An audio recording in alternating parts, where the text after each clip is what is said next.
Hello, everyone, and welcome to episode 19 of Two Amazon Sellers and a Microphone. I'm Dustin Kane, and with me, as always, is Chris Gramlich.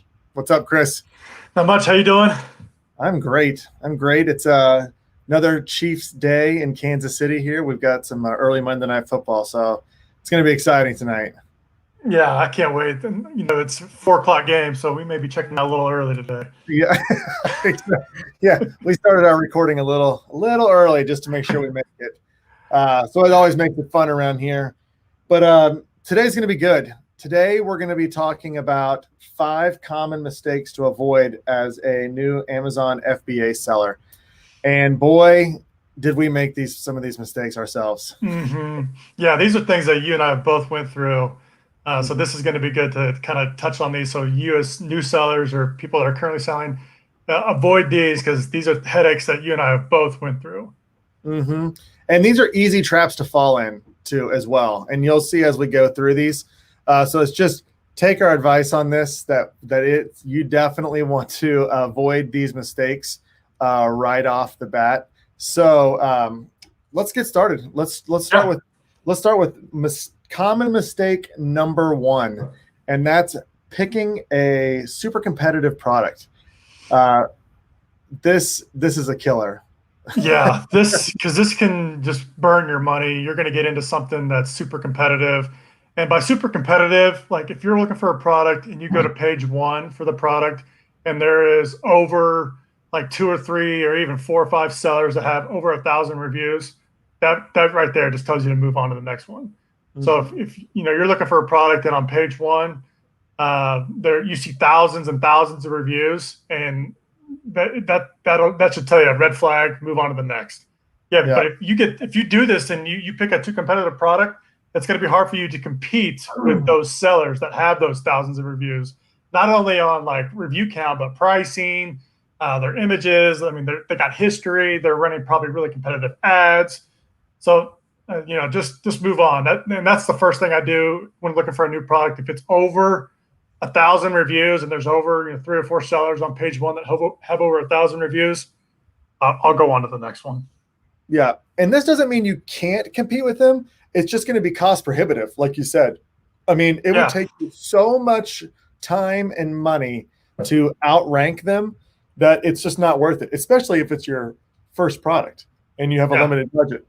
You have to have other tools in your tool belt, such as like a lot of other products in a brand that you could push advertising to, and now a new competitive product where you could help trigger that launch to make that worthwhile. But I think there's another way you could look at competitive product. If you go and you type in, your generic product category, your name, whatever, and if you see page after page after page after page of the same looking kind of product, that's another thing you got to avoid. Even if the reviews aren't, there's not a ton of 1,000 reviews, but there's so many sellers.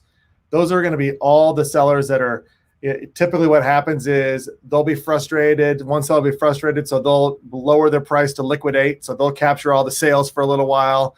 Somebody else will be bidding high on campaigns. It's just they're all trying to compete for the same eyeballs, and they get burned and they liquidate. Liquidating is another big one that people don't talk about a lot. But when someone's liquidating at a low price, they're getting all the sales. And so if that's happening all the time in your category, it can be a struggle. That's one thing that for sure happened to me is I actually didn't start with too competitive a product, but it became competitive and I kept trying to stay with it and push. And yeah, I was at a very low price and I could never be the low price because there was always 10 or 12 other people trying to sell out of their inventory. So there's lots of different ways that you can consider something too competitive. And if you're dead set on the product that you want to do and the competition's there and it's competitive, if that's the product you're going to pick, then you need to figure out a way to make it different, like make it a bundle or add another product to it, change a feature on it. But that's only if you're like, that's the product you're going to go after.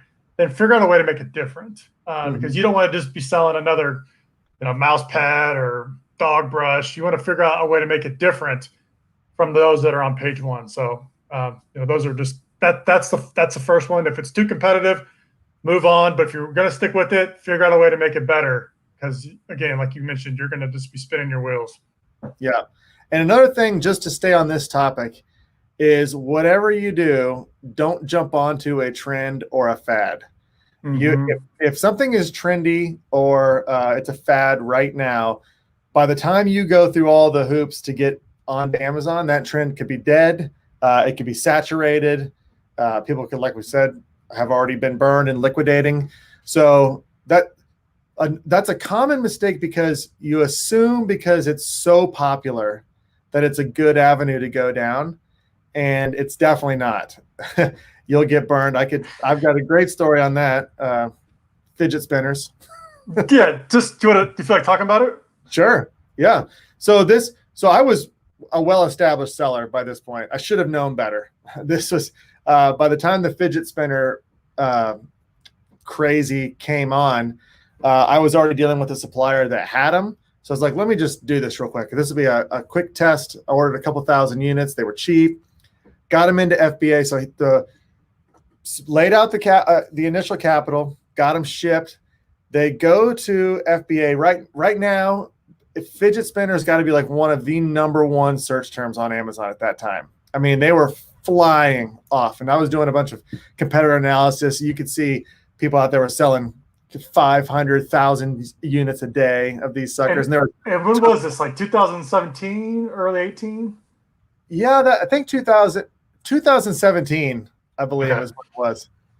So yeah, I thought, and I got onto Amazon. It was still hot. Everything was still rolling. I thought, okay, this is good. I know it's going to die, but let's see if I can sell this inventory.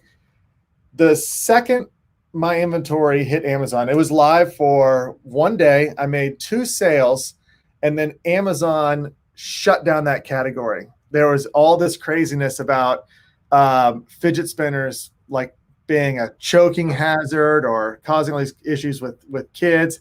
And so Amazon now made you have to get all this legal stuff to prove that your product was approved for that category. And it was crazy.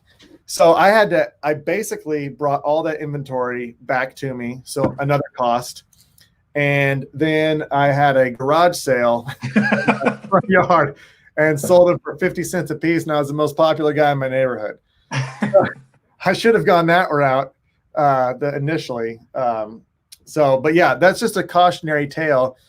It sounds too good to be true, and it usually is. And 90% of the people that tried to get in there got burned. There was a few early adopters that for sure killed it. But that's just avoid that mistake at all costs.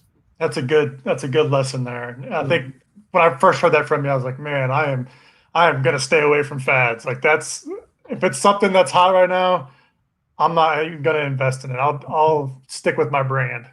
What's crazy is I knew better. I knew better than to do it, but it was so popular at that time. And I had 2 boys, and all they did was play with those dumb things. I mean, all the time. And every one of their friends did. So I thought, oh, okay, I'll figure something out with this. But quick turn and burn, right? Yeah, it was that was me abandoning my long-term strategy, and I should never have done it. But so that's good cautionary tale there. Now, why don't we talk about the flip side? The second common mistake is the exact opposite of this. If you pick a product with no demand, you're going to be up against a whole nother wall.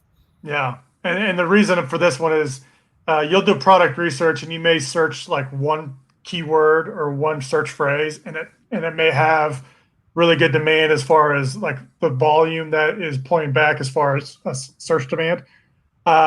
But usually that's like where 90% of the sales are coming from, is that one search term.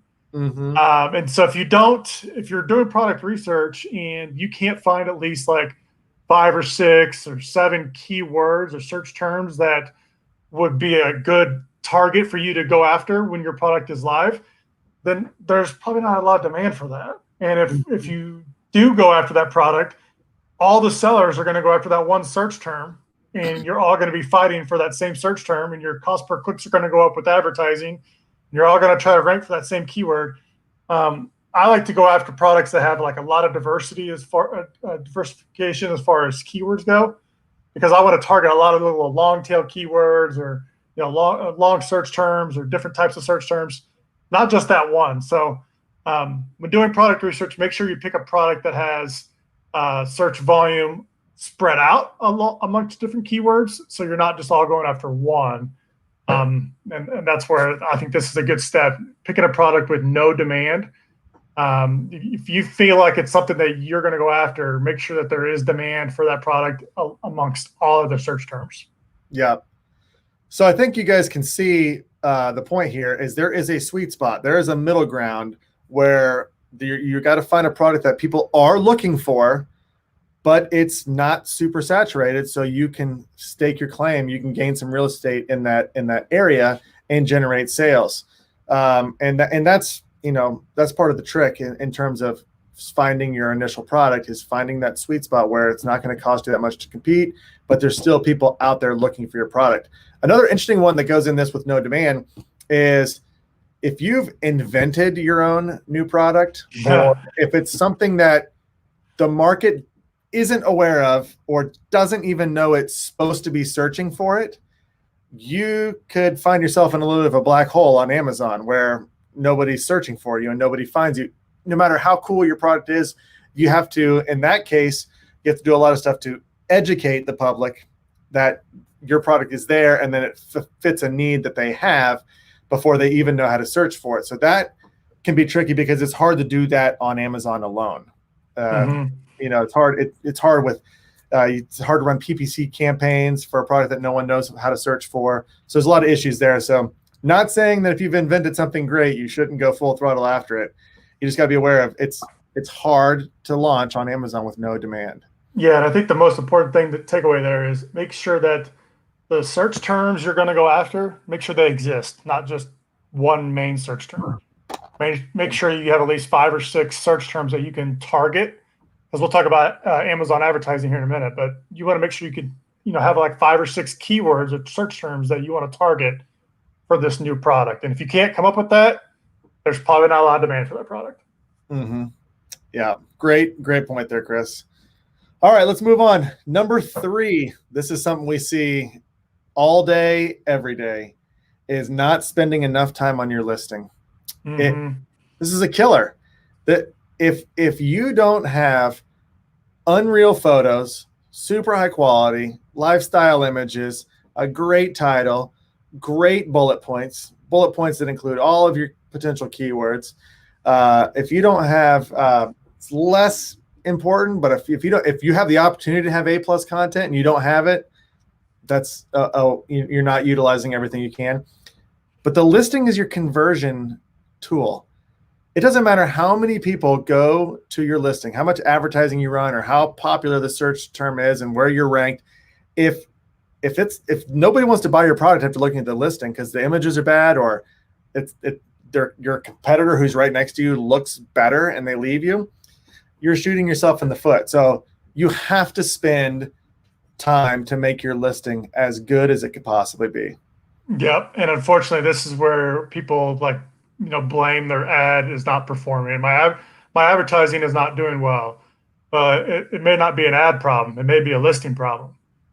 So you may have a listing issue where maybe you're not indexed for your main keywords, or maybe your title is too short, or maybe your images are just awful.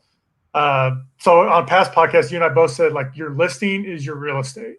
That needs to be the best. Invest in your listing. Get great images. Pay the $500 or $1,000 or whatever it is to get good images. Make sure you got good titles. Do bullet points correctly. Use the description. Get A+ content. Register for brand registry. Get a video created. All that stuff is going to help in the long run. And by not doing these, you're only going to hurt yourself as far as ranking goes and as far as your advertising goes. Yeah. And if your listing has a bad conversion rate, Amazon moves you down the rankings. And so if you have a bad converting listing and then you spend money advertising on it and you are paying to prove Amazon that your listing doesn't work, you're paying to shove yourself down the rank. It's so critical Not to mention that your listing can get you ranked.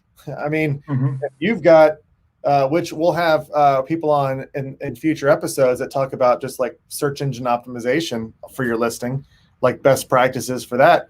But I mean, if all your keywords are in there and you've got good conversions, etc., you're going to rank better for all of your keywords you're trying to rank for.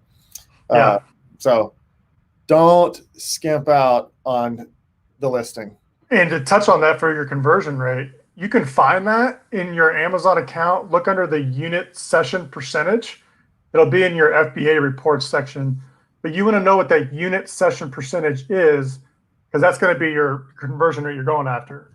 Some of my products have like 35%, 50%, but I'm in a really like, not a competitive niche, but a really niche product. But you want to see what that percentage is. That'll tell you how good your listing is performing. And obviously, the higher that percentage is, the better your listing is converting. Yeah. And every day, Amazon comes out with new tools and features that if you stay on top of, you can make your listing better and better. I mean, right now, we've got videos that, we've had videos for a while, but it was with just sponsored with if you're a brand registered. Now, almost anybody can run videos, and they're moving up where they show up in terms of their if it's like the second image could be your video. So there's lots of stuff that can improve on that. So make sure you spend time doing it. All right, number 4. I'm ultra guilty of number 4. Guilty as charged. And this is a tough one to avoid too, because it is so tempting as well. Mm-hmm. But common mistake number 4 is launching additional products too soon. And what we mean by that is if you've just launched your first product and it's not, it's not ranked yet. You're still, trying to spend a lot of money on ads. You're still in launch phase. You just haven't thoroughly tested it out. You don't know, what it's going to grow to. If you start taking capital away from that and moving it to a new product, you're gonna be in trouble. You're gonna hurt something. It can get you too thin for sure. Yeah, guilty as charged. This is a big mistake I made. Wanted to create like a line of products with a brand, and sourced one product and then immediately sourced another, and then was sourcing another. And by the time it came to restock the first one, I didn't have any capital to do that, because all my capital was in all my inventory for the new products. Mm-hmm. So you just kind of have to liquidate the first one, and then you got to pick. It's just a nightmare, like total nightmare. You'll run out of funding fast. You'll be scrambling, trying to figure out a way to make it work. I would definitely avoid launching a second product or your third product or any product until you have your first product doing like 15 to 20 sales a day. Consistently, constantly doing consistently good sales, and let that run for a while. So make sure you're only launching another product until your first product is doing 15 to 20, maybe 25 sales a day, because that'll give you enough capital to launch the next one. And then as you launch the second product, we'll probably talk about other tips is keep it within the same niche so you can kind of feed off of the first product. But yeah, this one is something I have done. It's hard to avoid this one, because when you launch that product, you just want to continue to launch another one, because it's fun to launch products. Sure. It's fun to like see that ranking. It's fun to create the listing. It's fun to get new images. But avoid the temptation. Let the first one sell, get that ranking up, and then you can turn that into your second and third product. Yeah, you hit on all the good points there, and I'm definitely guilty as charged here. The thing that's I feel like, at least for me, the trickiest in this business is to manage your cash flow and know what to expect. I mean, when you launch a product, you're going to be out your initial amount to buy your initial inventory. Okay, so that money's going to be out for a while. Then it takes a while to get into inventory. Once it gets into inventory, you're going to be out advertising expenses and giveaways and all the other stuff you have to do. So there's more there. And then as soon as you get close to running out of your inventory, you're most likely going to have to order a double size or triple size amount that you did on your first one. So you have to have all those costs built in before you even really start bringing in money off this product. So if you're doing that multiple times over at the same time, you better have a big budget to work with. Otherwise, it's going to be tricky. So encourage everyone to avoid that, even though of all of them, that's the most tempting. This one really sucks. I hated this one. Like this is just because it is super tempting. You and I both have went through it where like we get that first one launched and it starts to sell, and immediately you're like, okay, let's do another product. Yeah. And then you start to focus on that second product and get that listing going, and then now you got your inventory going. Well, you took your eye off your first product, and now it's not doing as well as it was before. And now you got to kind of scramble because you got a new product coming, but you got your first one that's still not selling well. It's a headache. This is probably the most important one for me anyway, is making sure you don't launch too soon. Yep. Grow slow. Let's talk about 5 here. I'm sick of talking about this one. It makes me sick. All right. Number 5. This is another one that we see all the time. If you ever hear anybody complain about advertising on Amazon, how it's expensive and it doesn't work, that's because they're advertising without optimizing. And you can throw money straight down that very fast and not get a return if you don't spend time optimizing it. And we can talk a little bit about what that looks like. But this is also where Chris and I's role at Celozo, where we help sellers daily optimize their advertising, and we can automate it through our platform. So touch on what advertising without optimizing looks like and what it can do for you. Yeah, so especially for new sellers or maybe even some established sellers, they'll just set up a generic auto campaign and just kind of let it run and not even touch it. By touching it, I mean like going into your Amazon reports and looking at the search terms and making negative keywords. This may all sound foreign for you guys all out there, but this is what we're talking about when we mean optimization. It's a different mindset. Whereas before, creative mindset, product launch, product research, make a listing, it's all creative. Amazon PPC is more technical, analytics. You got to look at the data. You got to make changes. You got to make bid adjustments. So this is what we do over at Celozo, is we automate this process. And by automating, it means every day Celozo's ad technology and ad engine, it'll go into your campaigns and it'll make bid adjustments on all of your keywords daily. It'll do the negative keywords for you so that you don't have to. It'll transfer keywords from one campaign to the next so you don't have to constantly do all this. Like Amazon PPC, it'll take you 6-10 hours a week to focus on. This is where Celozo can come in and do all that for you so that you can focus on getting your listing better optimized, ranking higher for your search terms, product research per se. But these are all steps you need to do with your ads so you're just not burning money. Because we see sellers all the time that just set up an auto campaign, maybe a broad match campaign, and just let it run, but they do no optimization. And if they just did some simple things, they could cut out that wasted ad spend. They could add more money to the business, which could help them launch new products. Yeah, it's so key because you do have to advertise as part of your launch strategy, and you basically have to advertise forever on Amazon to protect yourself now, at least. And so if you're not optimizing it, you're never going to get it to where it's profitable, and then you're gonna leave the game. And you don't want to leave the game. This game's too fun. You can have too much success with it. You definitely need to be optimizing your ads. And Chris and I can talk you through it. So I mean, you can go to Celozo.com right now. If you're in this stage right now where you're getting ready to launch ads or you just launched ads, go to Celozo.com, click on book a demo, and you'll schedule time. It'll be either Chris or I. We'd love to talk you through this one because we don't want you making this mistake either. Or if you got a question, join us on Facebook Live or YouTube Live. We do these live every day. Mm-hmm. More than happy to answer that question live. So if you do, come find us. It's Celozo, Sellozo. We'll be on LinkedIn as well. You can come in, type your question in, and we'll answer for you live. Absolutely. And if you're listening on the podcast, we'd love for you to, when you're done with this, leave us a review. We hope we're giving out really good information here to sellers. We hope it's beneficial to you. So if you can go give us a nice review on whatever podcast you're listening through, whether it's on Google or Apple or on Anchor, wherever you're listening to us, please leave us a review. Help us move up the rankings. Yeah, for sure. All right, everybody. Well, that was today's episode. Hopefully these are 5 mistakes that you can avoid in your journey. But we're here for you. We hope you listen in next time. We'll be back at this tomorrow. Chris, that was fun. I'll see you then. All right. Bye, guys.